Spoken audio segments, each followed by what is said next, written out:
was in my mom's bedroom and I was trying to get her to change the TV channel to watch Kim Possible because it came on every day at that time.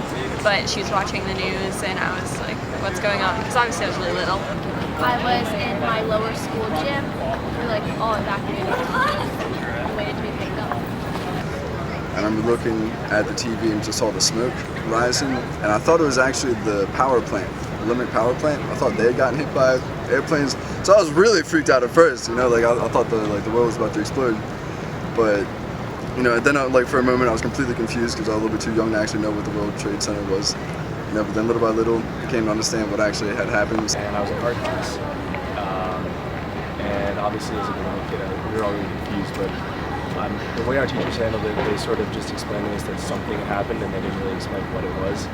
And they all sort of dismissed us to our homerooms, and then like 15-20 minutes later our parents showed up and they sort of explained it. I actually lived in Canada at the time, and so I remember it coming up on the news, and I was in school and they sent us home and everything just for precautionary sake. I believe I was in elementary school. I was in class and then my teacher told me like something really bad had happened, so she turned on the TV and showed everyone. The airports are crazy now because everyone is like in lines, maximum security, ultra security. It's getting better. I feel like everyone in America was very directly affected by that, just because of how much. I mean, clearly it's a very big event. There's no doubt about it. But like that was the only thing talked about for a very long time.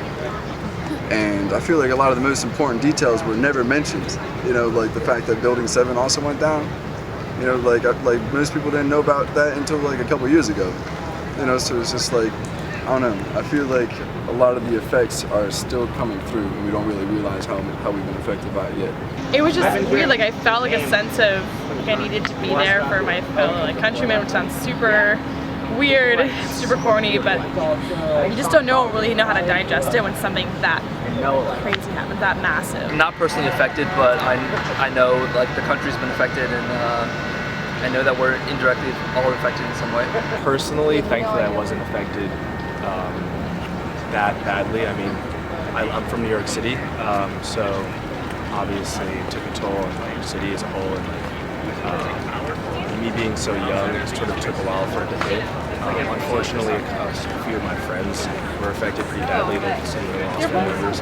My dad worked in the financial district, so that was a little scary. I'm from northern New Jersey, so a lot of people I know had family members working in New York who fortunately missed a train or missed the bus to work that day, or even like jumped out the building and survived. Just have better understanding of other people's opinions and values and thoughts. I mean, you have to be respectful. I feel like we've lost sight of the fact that like we should be respectful of people, what they want, what they believe is right.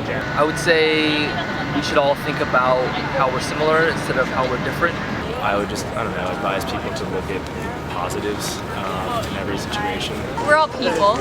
I think we may believe different things, but that doesn't mean we can't be people together. We all have people that we love, and they get caught in crossfire all the time, and it's just very sad.